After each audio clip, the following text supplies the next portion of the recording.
In this video, we're going to discuss 7 things that you should know about dealing with grief after you've lost a loved one. Grief hits each one of us differently, but there's one thing that's certain. It's a struggle for all of us who have to deal with it. The first one is that no matter how long it's been since you lost your loved one or how recent it's been, you should know that grief has a way of resurfacing at some of the most unexpected moments. We may think that we're all healed and we're fine, and then the subject comes up and we start talking about it, and then emotions just start boiling over. And then we wonder, what just happened? But that's common. It happens to most of us. I was widowed 33 years ago. The wounds never really heal, they just kind of callous over. But for the most part, I can talk about it without having an emotional problem. But now and then, when I talk about it with somebody, I get all teary-eyed, or sometimes I just totally break down. If that happens to you, don't think there's something wrong with you. You're normal. So the second thing is, if you've been to any kind of grief counseling, you've surely been told that there are 5 stages of grief. And we're going to touch on each one of those briefly. But you may have wondered why during your grieving, how come it didn't affect you like it did Bill or Sally? Why did you grieve any differently? But everybody grieves differently. As far as those 5 stages of grief, maybe you might go through 1 or 2 of those stages. Or you could be like me. I went through all 5 stages. So number 3 that I want to talk about is my 6th category. The 6th category I added was guilt. How you make yourself feel guilty over the loss. I don't know the circumstances of the loss of your loved one. You may have been a caregiver for a lot of years before your loved one passed away. Maybe your loved one passed away in an accident. My circumstance was a little bit different. And though you may not relate to the circumstance of my husband's death, I'm sure you'll relate to many of the symptoms of the grief and guilt that I went through. I want to share my story of being widowed, and I'll try to keep it in a nutshell so it doesn't take up too much time. But I want you to see how different people grieve differently, and you should know that you're no different because you didn't grieve just like Bill or Sally did.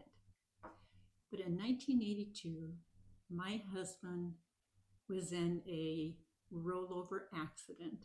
He was thrown through the windshield of his vehicle. The impact broke his neck. He spent the next 10 years of his life in a wheelchair as a paraplegic. He went back to school, got a degree, tried to do all the things that he could to live a productive life. And right at first, he needed a lot of caregiving. I had 4 young sons at the time of his accident. They were ages 4 through age 10. And so they were a big help. My youngest was at home with him while I worked until noon. And then he went to kindergarten, but by 3 o'clock, the other boys were home from school. So they were able to help with the caregiving situation. Eventually, he became self-sufficient and really did his best to live a productive life as a person in a wheelchair. Needless to say, he still dealt with pain from his injuries and depression. After 10 years in a wheelchair, depression won the battle. I began going through all those stages of grief. First, I was in denial that such a thing would even happen to him. Why would he even think of such a thing? Why would he leave his family behind? I went through anger at the fact that he did leave his family behind. He left behind 4 teenage boys. What were they going to do without a dad to be there to cheer them on in their sports? We never missed a sporting event. I went through the bargaining process, trying to explain to myself why he would do such a thing. To the bargaining, and well, I'm sure he did this, I'm sure he felt that. He didn't leave a note. And so I just had to speculate with all the reasons. And then the bargaining would bounce back to anger. Why did he do this? It was a roller coaster of emotions, up and down and up and down. There was a time when my boys made sure somebody was with me at all times. At the time of his death, they were ages 14 through 19 by that time. Really fine young men, and they took care of mom. But they tried to make sure that I wasn't alone at any point. And finally, one day, my son said, "Mom, I need to go out. Are you sure you'll be okay?" And of course, I'm going to be fine. He wasn't gone but 5 minutes when I walked past that bookshelf that had a photo of his dad on there, and I totally fell apart. So those kind of things will happen. You'll think you're fine, and then the emotions kick in, especially if you're alone. The guilt part came because I started wondering, what could I have done differently? I could have been a better wife. What if? What if I'd done this? What if I'd done that? And then also the guilt of, if I happen to laugh, is it too soon to be laughing? Is it too soon to be enjoying life? The emotions were all over the place. Your loved one probably didn't commit suicide, but I'm sure you recognize a lot of those symptoms that I went through at the time. Number 4 that I'm going to talk about is it's actually a caution, a warning of something that you should not do. I was struggling with that guilt and grief. And finally, what I did is I slapped on a Band-Aid. It made me feel better for a while. I began to laugh and have fun until I decided to take the Band-Aid off. And I realized a temporary Band-Aid doesn't heal those wounds that are so deeply embedded within us. Those wounds need more time to heal. And you may have guessed it. That Band-Aid was a relationship. I'd gotten into a relationship because it was fun to be able to laugh, and I didn't have to think about why my husband wasn't there any longer. He'd always been the decision maker of our family, and so all the decisions all of a sudden were on me, and I didn't like that. And even though they were still on me during the relationship, I had somebody to kind of bounce things off of and ask questions about and get some feedback.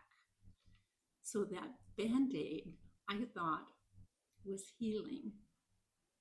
That you know what happens when you pull the Band-Aid off. It hurts something terrible. Those wounds definitely need time for nurturing and healing. Let yourself grieve. Don't try to cover it up. Don't wallow in your grief, but do give yourself time to grieve properly. And if you start sinking into a depression like I did, then please seek out some help. With me, the removal of that Band-Aid made all those hurtful feelings, all the anger, all resurface once again, like it had never gone away in the first place. I sunk into a deep depression.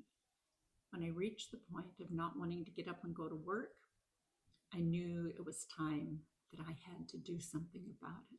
Number 5, quit blaming yourself.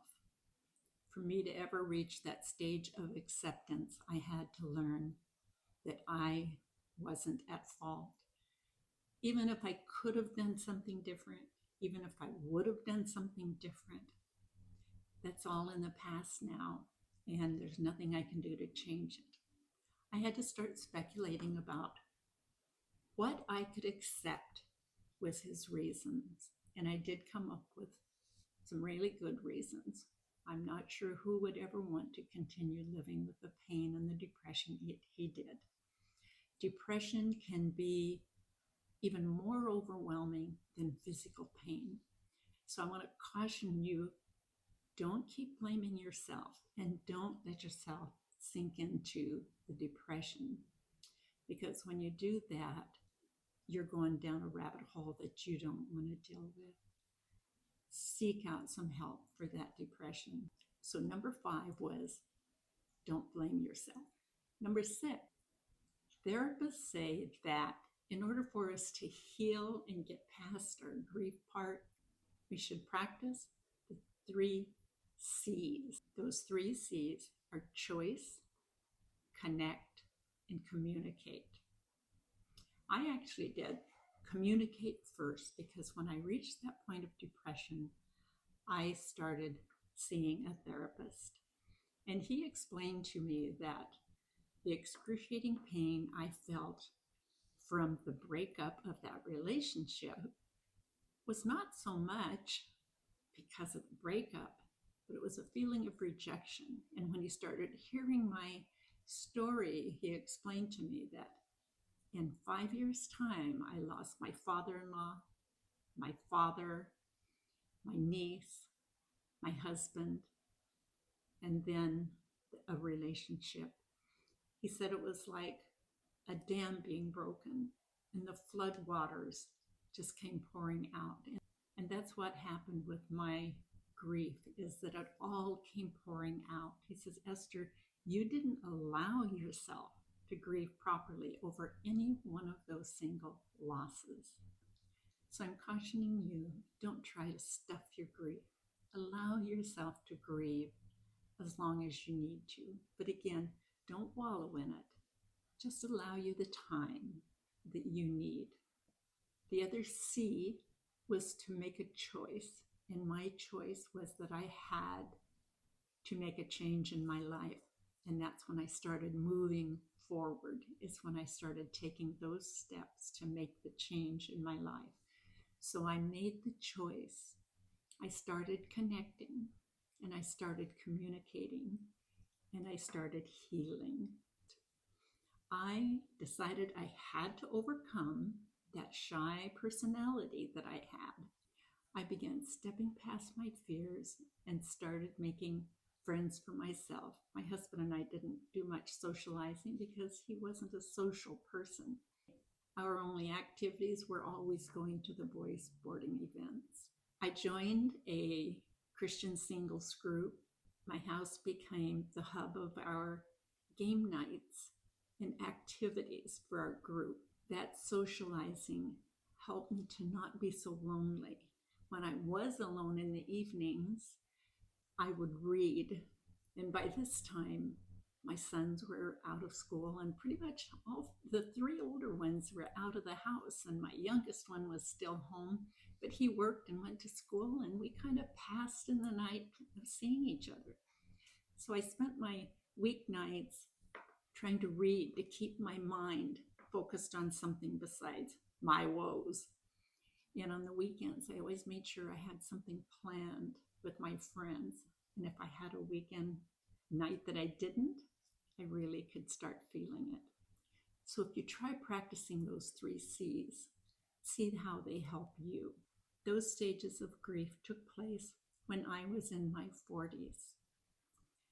I eventually became very content in my single life. I made many mistakes along the way. One mistake was when I was 56 years old and all of my group of friends were getting married, and I felt like maybe I should be getting married. And I made the mistake of settling. I convinced myself, yeah, he'd make a good husband. We have some fun together. And so we married, and it was within that first year that we realized it was a big mistake. That marriage lasted 3 years and we parted ways as friends. But that's another caution is number one is don't slap on a band-aid. And the second one is don't settle when you're feeling a little lonely and think that you should have a life partner to be spending your time with. Don't make that mistake. I was single for 11 years when I made that mistake. We were married for 3 years, and then I was single for another 8 years, and I learned to be totally content with my single life. And then something happened. I didn't meet the perfect man, but I met the man that was perfect for me. When I was 64 years old, we were married at the age of 65, and we have been happily married for 10 years. So I have another video that talks a little bit about that, the finding love in your golden years, that you might want to check out if you're thinking about that. I'll recap those 7 things on the screen and the 3 C's.